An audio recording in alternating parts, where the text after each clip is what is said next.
it's Jessie, and this is the Bun Mom Life. Hello, Fluffle Fam! Welcome back to the Bun Mom Life. I'm so glad you're here. Today's episode is about our Roo and Kumo. Specifically, what life actually looks like now that they're bonded. And I want to be clear right from the start, this is not a bonding episode. So I'm not going to walk you through the actual bonding process and what bonding methods that we used. We've actually covered that in previous episodes, and we will give another dedicated episode to it later on. So we will definitely come back to that in a later episode. What this episode is about is what comes after. The everyday, the living together. What does it actually look like when two bunnies are sharing their whole lives together? And I will say this, not all of it is sweet and soft and full of rainbows and butterflies.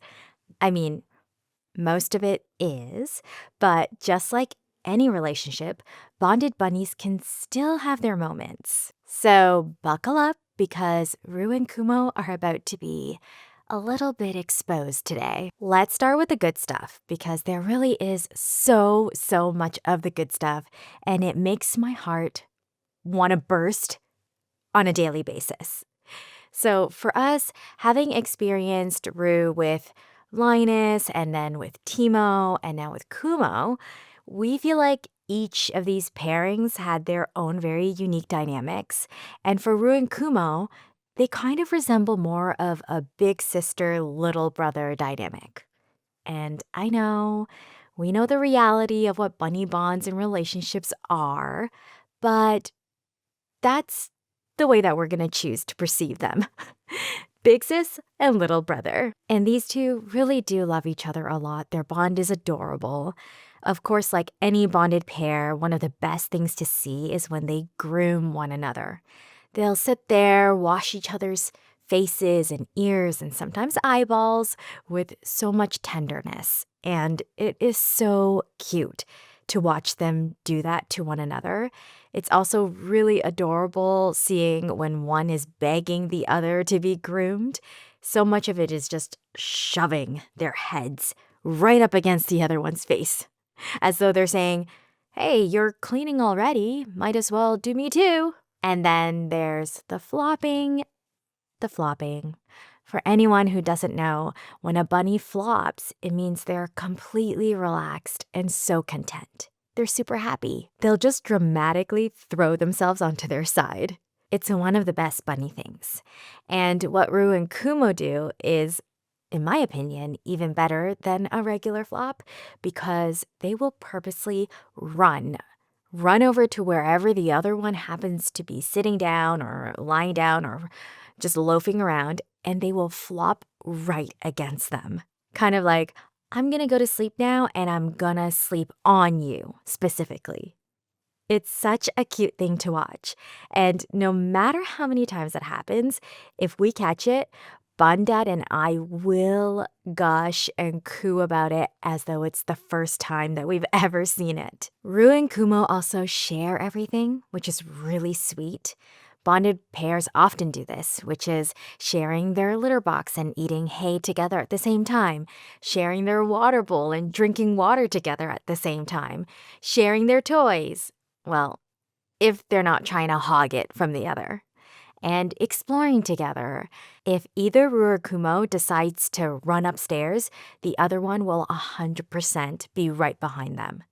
And if they were both flopping, lying down, just relaxing on the rug, and one of them happens to get up and immediately run to the litter box suddenly, like, I need to go right now, the other will also abruptly get up and follow immediately. It is literally witnessing bunnies get FOMO, and it's super hilarious. Something that we got to witness often that Roo and Linus did together a lot was that they binkied and zoomied together at the same time. Just two bunnies absolutely losing their minds with joy simultaneously and feeding off each other's energy. This is one of the big reasons why we've always felt that Roo and Linus were soulmates. They had something that was really unique and special to the two of them. And with Roo and Kumo, their sibling dynamic is hilarious in this case. If Roo is the one doing the zoomies and binkies, Kumo will follow her around looking completely astonished, completely in awe, and I genuinely can't tell if he's confused or if he's amazed or if he's convinced that Roo is onto something really exciting and he really needs to be a part of it. And if it's Kumo that's the one doing zoomies and binkies, Roo will just sit there. She'll either be munching on her hay or she'll be sitting there staring at something and she'll glance over at him and then resume whatever she was doing, completely unbothered. I also really love watching them explore together. There's something so lovely about seeing these two bunnies discover things side by side, investigating the corner of the room that has now been rearranged. And they'll both run through a new tunnel that we just created or this fort that we built for them. They'll see one of them jump up onto a new platform that wasn't there before, and they'll immediately have to find the pathway to get to their partner and get up there to be with them. We actually love rearranging our furniture pretty often just to give them a new little playground to explore and to stimulate them and feed their adventurousness and curiosity. And watching them go around and sniff out and look at all the changes together is such a delightful thing to see. And I'm always wondering, what must they be saying to each other? What conversations are they having with one another that we're obviously, as humans, not privy to? Because for sure, these bunnies have their own world that we have no clue about. And I'm just fascinated and would love to get a peek into those little brains of theirs. Something really cute is that for Kumo, when he gets super excited that food or a treato is coming, he loves to go and find Roo, run to her to excitedly wait together with her, and as he sees us approaching with the treato or the snack, he will start circling not only our legs, but circling Roo herself very intensely, and then make multiple jumps over her head. It's adorable. It's a little bit unhinged, and Roo's face in those moments is absolutely priceless. Now, the less Pinterest perfect side of bonded bunny life, because I did promise you that I'd expose my little buns. Don't worry, they don't mind. Even bonded bunnies still have their moments, and sometimes they'll nip each other in the bum, and that nip just means move. Get out of my way. Now, there's not much tenderness in that nip, although I still like to call it a little love nudge. It's a very clear, very direct communication, and the other bunny usually obliges, even though sometimes they're clearly a little bit indignant about it. There is still the occasional mounting, so even after bonding, sometimes bunnies will still mount each other as a way of asserting dominance. And for Roo and Kumo, it tends to happen in very specific situations. For example, if food is being given to them and it's not delivered at the exact same time where they both get access to it together, if Roo thinks Kumo is getting food before her or without her, she will start to mount Kumo, just to say, I'm the boss here, I'm the queen, I should be the one getting the food. And in another context, if Kumo is really being naggy about pets and grooms from Roo, which he does pretty often, and Roo doesn't feel like it or isn't in the mood for it, sometimes Kumo will attempt to mount her to try to get his way. This doesn't happen often and it never escalates. It's just their way of talking to each other and negotiating with one another. And speaking of grooming negotiations, I did touch on this briefly just now about how one of them will relentlessly just stick their heads up against the other to request for pets. And sometimes they'll get ignored. Sometimes that other bunny will just get up and hop away. And it's a bit funny and kind of sad to see one bunny being ghosted by their bunny partner. And we always feel bad, so we always end up swooping in and giving head rubs and pets to the one who was left behind, just to kind of soften the blow a little bit. And yes, our bonded Roo and Kumo will still get into little spats occasionally. It can be a sudden chase, a little scuffle. There's a moment of tension, and it used to make my heart stop, especially after everything that we've been through with the bonding process for all three of our bunnies. But we've since learned that it's very normal, and they always work it out.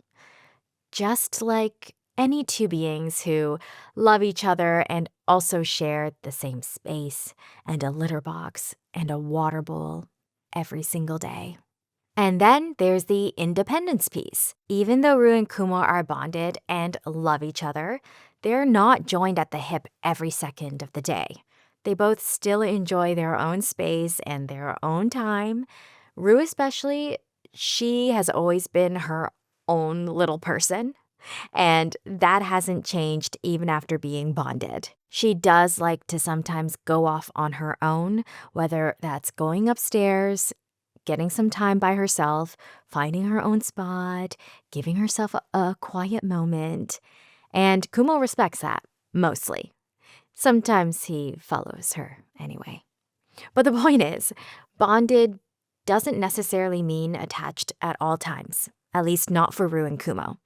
They still have their own alone, separate time, which sounds like a pretty healthy relationship to me. I could honestly talk about my bunnies forever. They bring me so much joy, and they're so funny and so sweet and so wonderful. If you have bonded bunnies, I would love to hear what their dynamic is like. Every pair is so different, and that's what makes bunny pairings so special. Send me a DM on Instagram at the Bun Mom Life or at Little Loppy Roo, or leave a comment on our Instagram post or on YouTube post, or shoot me an email at thebunmomlife@gmail.com. I genuinely love hearing from you. And if you enjoyed today's episode, please like and subscribe. It helps me out more than you know. And I will see you next week for another one. All right, Fluffle Fam, remember, you are loved and cherished always. Our Bun Bun send you lots of boobs. Bye! Just a little disclaimer to wrap up. I am not a vet. I'm not a certified anything. I'm just your bun mom friend over here sharing my journey. So if anything I've mentioned today has you curious or concerned about your own bunnies, please reach out to an experienced exotic vet or a trusted professional. Your bunny is lucky to have someone who cares enough to look into it. Bye!